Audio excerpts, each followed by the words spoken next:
बिस्मिल्लाहिर्रहमानिर्रहीम। इय्याका नअबुदु व इय्याका नस्तईन। मेरे पाकिस्तानियों, जिधर भी आप हैं, आज मैं आप सबको ईद मुबारक कहता हूँ। और मैं अफसोस से कहता हूँ कि मेरे लिए ये सबसे तकलीफ दह ईद है। और तकलीफ दह क्यों है कि 10,000 के इर्द गिर्द, हमें एग्जैक्ट नंबर नहीं पता क्योंकि हमें बताते नहीं है और हर रोज नए लोगों को पकड़ लेते हैं, लेकिन 10,000 के इर्द गिर्द हमारे कारकुन आज जेलों में और जेलों में बुरे हालात में रखे गए हैं। ऐसे रखा हुआ है जैसे कि कोई गद्दार हैं, कोई दहशतगर्द हैं। उनको पूरी तरह कोशिश की जा रही है कि उनको इतना उनके ऊपर जुल्म करें या उनको ऐसी बुरी हालात में रखें कि वो मायूस होकर पार्टी छोड़ दें। उनके जो घर वाले हैं, बीवी बच्चे हैं, माँ बाप हैं, वो आज ईद पे क्या कर रहे होंगे, क्या उनके ऊपर गुजर रही होगी, क्योंकि पता ही नहीं है कि कब बाहर आना है। एक बेल से होती है, बाहर निकलते हैं, पुलिस पकड़ के फिर से ले जाती है उनको जेल में, कोई और उनके ऊपर केस बना देती है। कानून के नाम की चीज है कोई नहीं। अब मुकम्मल तौर पे जंगल का कानून है। जो ताकतवर है वो जो मर्जी चाहे वो करे, वो चाहे सुप्रीम कोर्ट के फैसले सुने या ना सुने, अदालतों के जज की बात माने या ना माने, कोई फर्क नहीं उनको पड़ता, क्योंकि इस वक्त जिसके पास ताकत है वो जो मर्जी चाहे कर सकता है। तो इसलिए उनके घरों में क्या गुजरी होगी, ये मेरे जो 10,000 के इर्द गिर्द जो कारकुन इस वक्त जेल में है, मैं इसलिए ये ईद तकलीफ में गुजार रहा हूं। उसके अलावा हमारे पॉलिटिकल लीडर्स हैं, मैं आज उनको ईद मुबारक भी कहता हूं, सलाम भी करता हूं, क्योंकि उनको सिर्फ इसलिए जेलों में रखा हुआ है और उनके ऊपर हर किस्म का प्रेशर डाल रहे हैं कि बस वो एक जुमला कह दें कि जी मैं तहरीक इंसाफ छोड़ रहा हूं, फिर सब कुछ माफ हो जाता है। जिस तरह पूछा गया एक सवाल प्रेस कॉन्फ्रेंस के दौरान ISPR की कि जी बताएं कि ये इतने बड़े इल्जाम लगाए हुए बगावत के और दहशतगर्दी के, लेकिन जब वो पार्टी छोड़ते तो सब माफ हो जाता है। तो वही उनके ऊपर प्रेशर डाला हुआ है। तो मैं आज इनको सलाम भी करता हूं। हमारे खास तौर पे जो ख्वातीन, अभी तक 50 ख्वातीन सिर्फ लाहौर के जेल में, जिसमें डॉक्टर यास्मीन और आलिया हमजा, इनको मैं खास तौर पे खराज तहसीन पेश करता हूं। इनके अलावा जो और औरतें हैं, लेकिन इनके ऊपर पूरा जोर लगाया गया है कि ये पार्टी छोड़ दें या ये अप्रूवर बन जाए। अप्रूवर बनने का मतलब कि जी इमरान खान ने हमें कहा था कि वहां जाके जलाओ घराव करो, तो इसलिए अगर वो ये कह दें तो इनको फिर जेल से निकाल दिया जाएगा। और बाकी जो मेरे स्टारवर्ड्स हैं, जिसमें शेरिया अफरीदी है, जो उसके ऊपर जो गुजरी है, उनकी बीवी को उठाया साथ, फिर बीवी को पकड़ने और बच्चों के साथ पकड़ने की कोशिश की, और जिन हालात में रखा, वो जो डेथ सेल होता है उसके अंदर छोटे से कमरे में, तोड़ने के लिए उसको अली मोहम्मद जितना प्रेशर उसके ऊपर, बार बार उसको फिर जेल में ले आते। और यहाँ मियां महमूद रशीद, एजाज चौधरी, उमर चीमा की बीवी को पकड़ के जेल में डाल दी। उसका क्या कसूर होगा, सिर्फ तोड़ने के लिए कि किसी तरह ये कहें कि हम तहरीक इंसाफ छोड़ रहे हैं। और मैं जिस तरह अपने और स्टालवर्ड्स हैं, मैं इनको आज खास तौर पे आज सलाम करता हूँ, ईद मुबारक भी कहता हूँ। इसके अलावा मैं आज याद करना चाहता हूँ 16 लोग हमारे शहीद हुए, गोलियां मारी गई उनको 9 मई के बाद। कोई उनकी बात ही नहीं कर रहा कि 16 लोग जो कंफर्म्ड हमारे पास हैं जिनकी शहादतें होंगी, उसके अलावा 9 और हैं, लेकिन हम इसलिए कंफर्म नहीं कर सकते कि उनके जो घर वाले हैं वो छुपे हुए हैं। ये जो दहशत और ये जो खौफ की फिजा बनाई हुई है वो छुपे हुए हैं और वो कंफर्म नहीं करते, बोलते भी नहीं है। 16 का तो कंफर्म है, 25 को गोलियां लगी जिससे शहीद हुए। उसके अलावा दो नौजवानों की टांगें कट गई और एक के पीठ में गोली लगी जिसकी वजह से वो पैरालाइज हो गया, बेड रिडन है मुकम्मल तौर पर। कोई इन्वेस्टिगेशन नहीं हुई, कोई नाम नहीं लेता, बिल्डिंग जली। मैं खुद कहता हूं कि उनके जिन्होंने बिल्डिंग जलाई उनके खिलाफ एक्शन लेना चाहिए, उन्होंने जुर्म किया।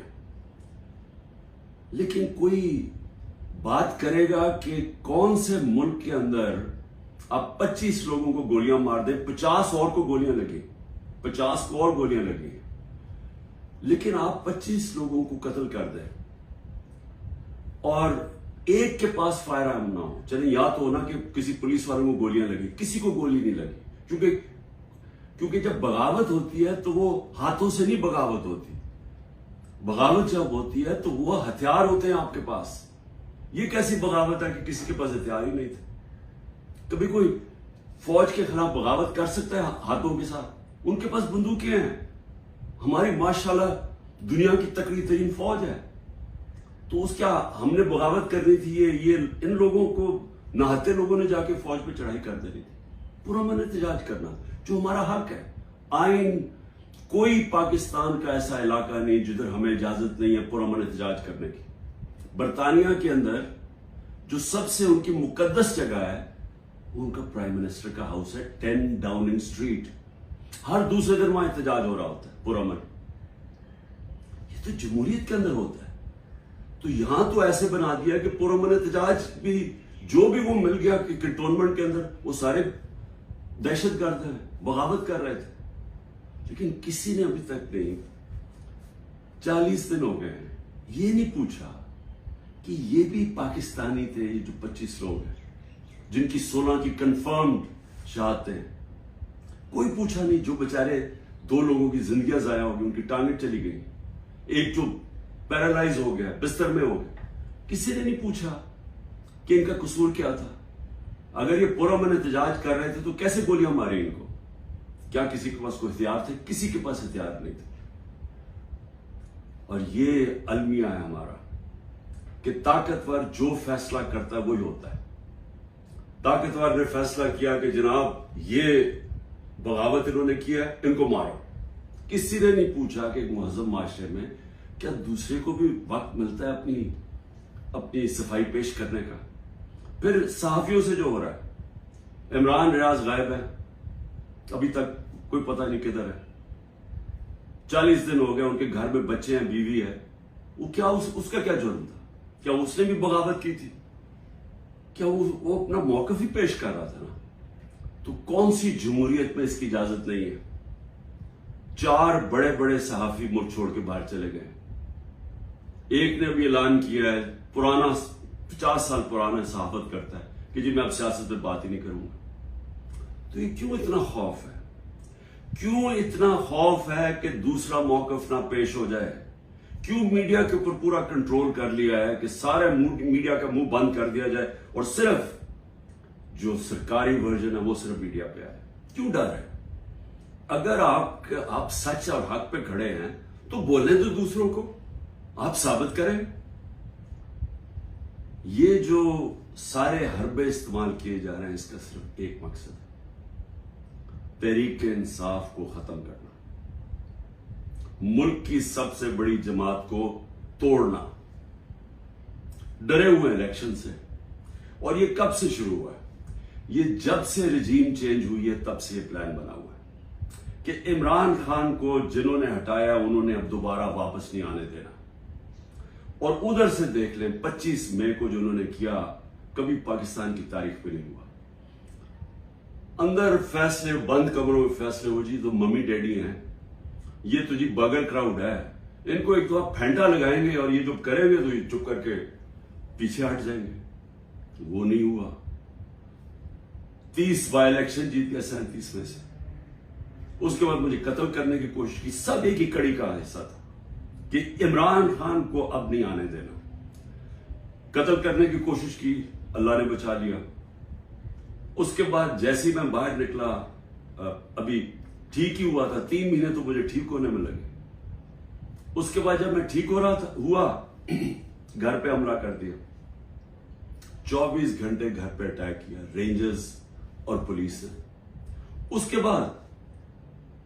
बाद मुझे 18 मार्च को कत्ल करने की कोशिश की जुडिशियल कॉम्प्लेक्स, जिधर मैं अपनी जमानत करवाने जा रहा था। क्यों? सिर्फ ये कि इमरान खान ने अब इलेक्शन नहीं लड़ना, इसको नहीं आने देना हमने पावर में।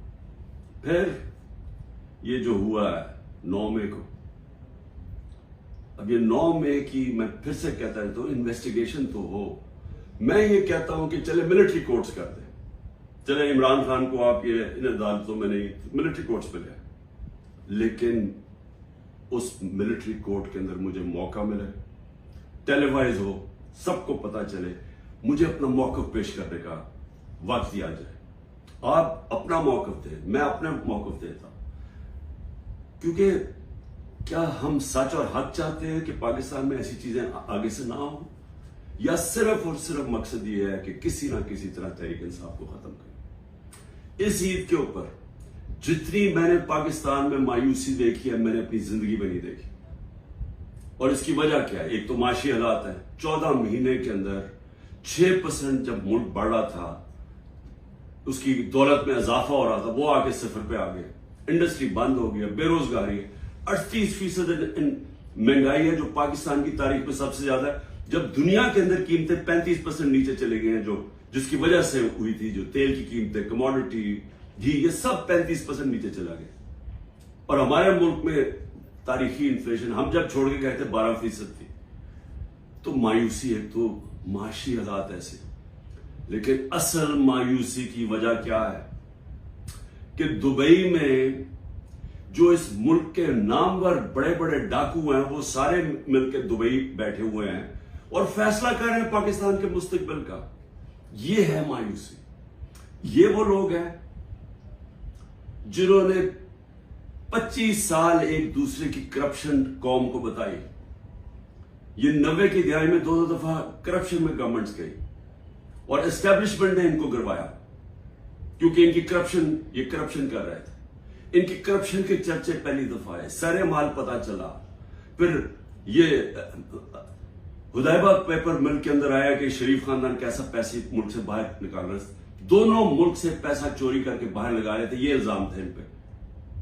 उनको हटाया, जनरल मुशर्रफ आए, उन्होंने इनकी करप्शन बताई दुनिया को कि इन्होंने कैसे मुल्क को लूटा, और फिर एनआरओ दे दिया। 10 साल फिर लूटा इन्होंने। अब वो लोग आज बैठ के, जो मुझे लोगों ने वोट दी थी, इनसे तंग आके वो आज मुल्क के मुस्तकबिल का फैसला कर रहे हैं। ये है मायूसी। यही मुल्क की एस्टेब्लिशमेंट ने इनकी चोरियां बताई हैं। इन्होंने हमें, हमारे जैसे लोगों को बताया कि कौन से, ये जब फलाने मुल्क में गए तो वहां कौन सा जरदारी ने कॉन्ट्रैक्ट किया है। ये वो लोग हैं जिन्होंने पाकिस्तानी फौज को बदनाम किया मेमोगेट में और डॉन लीक्स में। ये वो लोग हैं जिनकी अरबों डॉलर बाहर पड़े हुए हैं। ये वो लोग हैं जिनके बाहर के अखबारों के अंदर इनके चर्चे हैं करप्शन के, किताबों के अंदर इनका बताया हुआ कि ये कैसे दोनों चोरी करते थे। ये आज सारे मिलके बैठ के मुल्क की मुस्तकबिल का फैसला कर रहे हैं। ये है मायूसी आज पाकिस्तान में। इसलिए लोग छोड़ छोड़ के जा रहे हैं। 9 लाख आपके प्रोफेशनल जब मुल्क से निकल जाते हैं, ये डॉलर से भी ज्यादा नुकसान है। जो डॉलर मुल्क से बाहर जा रहा है वो ज्यादा नुकसान है। पूछे, जब आपके मुल्क के अंदर क्वालिटी के लोग नहीं रहते, किधर से आप मुल्क चलाएंगे? जो अगर शौकत खानम बना पाकिस्तान में तो किधर से आए थे? सारे पाकिस्तानी बाहर क्वालिफाइड लोग जिन्होंने आके शौकत खानम में काम किया था, 10% छोड़ के चले गए। और जब उनको रिप्लेस कैसे करेंगे? अगर यही सऊदी अरेबिया में या दुबई में बनता है एक कैंसर हॉस्पिटल, तो वो बाहर से लोगों को, फॉरेनर्स को लेके आते हैं, क्योंकि उनके मुल्क में एक्सपर्टीज नहीं है। हम वो खुशकिस्मत मुल्क है, हमारे पास हर किस्म के प्रोफेशनल बाहर बैठे हुए हैं। तो उनको पाकिस्तान लाना आसान नहीं होता। वो तब आते हैं जब उनको मुल्क पे इत्मीनान होता है। तो जो आज हालात हैं, ये अगर 10% शौकत खानम के कंसल्टेंट छोड़ के जा रहे हैं, ये हर जगह प्रोफेशनल्स जो 9 लाख लोग जा रहे हैं, ये अंदाजा नहीं कितना बड़ा नुकसान हुआ है पाकिस्तान को, और होता जा रहा है।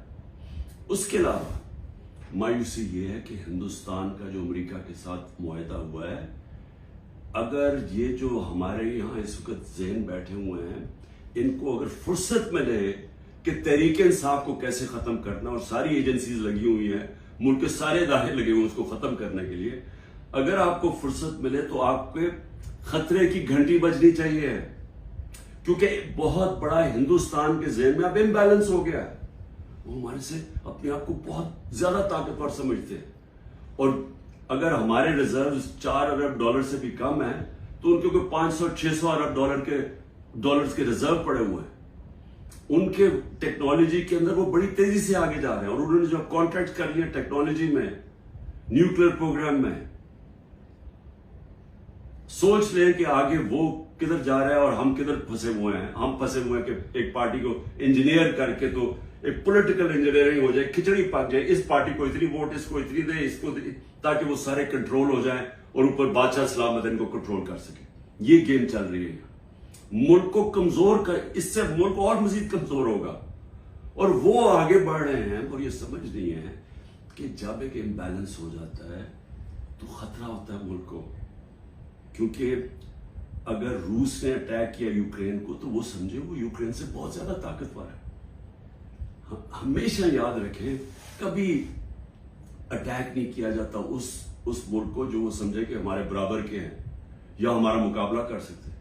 वो तब होता है जब समझते कि ये तो बिल्कुल ही बैठ गए, थोड़ा सा धक्का दिया ये तो माशी तौर पे वैसे ही गिर जाएंगे। इसलिए हमें सारे मुल्क को सोचना चाहिए, जिसकी वजह से मैं बार बार कहता हूं कि मैं अपने लिए नहीं बात कर रहा, मैं अपनी कौम के लिए कह रहा हूं कि बात करें। इस वक्त जो इस वक्त पावर तो एस्टैब्लिशमेंट के पास है, इनके पास क्या पावर है?